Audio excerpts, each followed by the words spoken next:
the scriptures on my outlines for me. Weird. Isn't that so nice? I've never had it. I'm just kidding. He does nice things for me, but it's, wow. You know, David, then you understand. Wow. Thanks, Dave, wherever you went. Okay, sorry. 1 John 2:28. We'll start there. And now, little children, abide in him, that when he appears, we may have confidence and not be ashamed before him at his coming. If you know that he is righteous, you know that everyone who practices righteousness is born of him. Behold, what manner of love the Father has bestowed on us, that we should be called children of God. Therefore, the world does not know us, because it did not know him. Beloved, now we are children of God, and it has not yet been revealed what we shall be. But we know that when he is revealed, we shall be like him, for we shall see him as he is. And everyone who has this hope in him purifies himself, just as he is pure. So, what does this have to do with hearing God's voice? Well, to me, that scripture is like, man, you have to invest in the relationship with Christ, or you won't understand. Like, when you give your life to him, when you're saved, you're made righteous through Christ. So, if you don't spend time with him, and usually in the initial like saving, when you first come to know Christ, there's this giant explosion that happens, this encounter, this thing that you can't explain, and you're just like, maybe it wasn't that like that for you, but for me, I'm speaking in my own experience and some of the things that I've heard. Like, it's like he scoops you up and saves you from the situations you're in. And your heart is just transformed. It's like this beginning of, like, I don't know, like a light turns on and you're like, whoa, everything is brighter and I feel happy, which is weird. For some of you, if you're happy all the time, then it's, for me. So I think of this scripture and I love, like, Beloved, now we are children of God, and it has not yet been revealed what we shall be, but we know that when he is revealed, we shall be like him, for we shall see him as he is. And the only way that's going to happen is if you spend time with him. That's right. It's like, I was talking to somebody early today, and I looked at them, and I was like, so how do you hear God's voice? And the first thing that popped out of her mouth was, I spend time with him. And I asked someone else, and it was the same thing. I spend time with him. It's like when you meet, am I still really loud? No? I'm sorry. I'm going to stop talking. It's just a weird echo.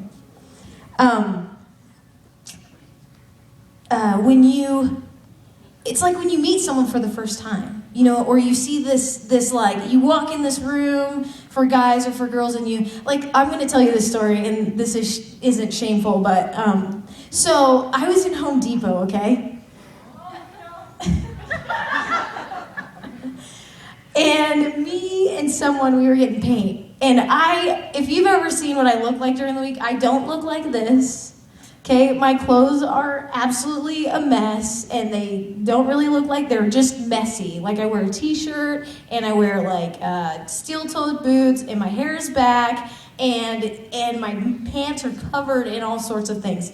So we're in Home Depot, and I don't, we've been painting or something, I don't know, but like, this guy walks in, okay, near the cash register, and this is wrong, but it's not wrong. I was just admiring God's.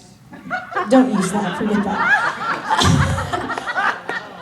This guy walks in, okay, and I'm standing there, and Brian's like, why do you have a stupid look on your face? He totally saw me, but I'm standing there at the paint, and I see this guy. I was like, oh my gosh, I have never seen anything so beautiful. Because he was dirty. He had this like vest on, and like he had a hat on, and he was super tan, and he was buff, and I was like, and he had steel-toed boots on. I was like, dang, if only I was looking better today, is what I was thinking. But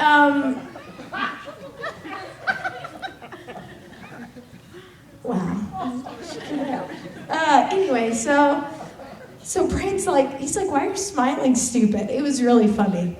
And I'm like, I'm not.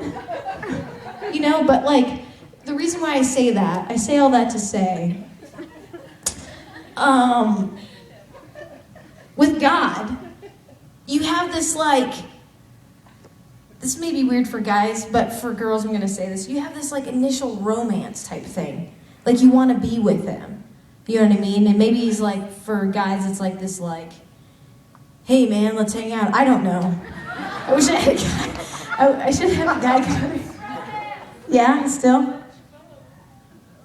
Bromance. Oh, sorry. I was like, what are you saying? You know, like, I don't know. I can't explain the guy side, so I'm gonna stop. But it's like with me and God, it's like the first initial like reaction I had was, man, I want to be with him all the time. And I, like, you know, your heart is pounding and all that stuff. And I'm not talking about the guy anymore, but God.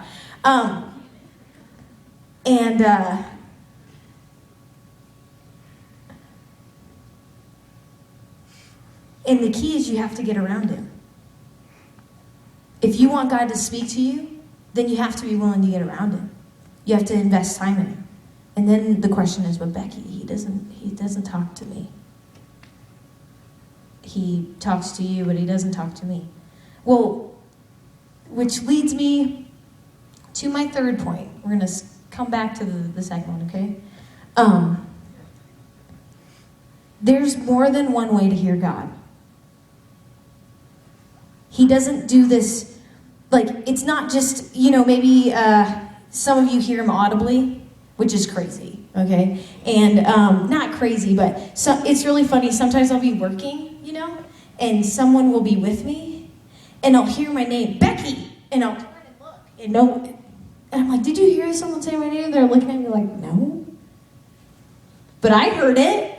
So I'm like, could that be God? I don't know, maybe, why not? Maybe he's like, hey, you haven't hung out with me today. Turn around, look at me. Get with me, you know? I don't know. But he talks to us in different ways. He talks to us in stillness. Psalms 46:10, be still and know that I am God. So even if you don't hear him, even if you don't necessarily, if you don't hear him, sit in his presence. And be still and know that he's God, that he's sovereign. And another way is desperate people hear God. Have you ever been like so desperate that the only thing that you think to run to is God? You've exhausted every option. And he's left. It says in Psalms 34:17-18, desperate people, is anyone crying for help? God is listening, ready to rescue you. If your heart is broken, you'll find God right there. If you're kicked in the gut, he'll help you catch your breath. And when I think of moments like that, I think of like, man, I can look back on my life and think of those moments instantly. When I had such an encounter with God that I'm like, there's no way that it wasn't him. I had several moments in this church asking, oh my gosh, what should I do, God? I don't even know what to do. I don't know what to do. Crying and sobbing and crying out to him because I've exhausted every option. Because I've looked everywhere else. When he's like, just come and look, just Becky. Probably one of those Becky moments. And then he also, and then there's a time to ask for things, which really, I was thinking about this and I'm like, this could be fun. You know when you ask your parents for stuff? I don't know if anybody asks. I don't like asking my parents for anything, okay? Not that they're bad people. They're really awesome people, but who wants to owe your parents? Not this girl. You know? But it's like, when you get to know God,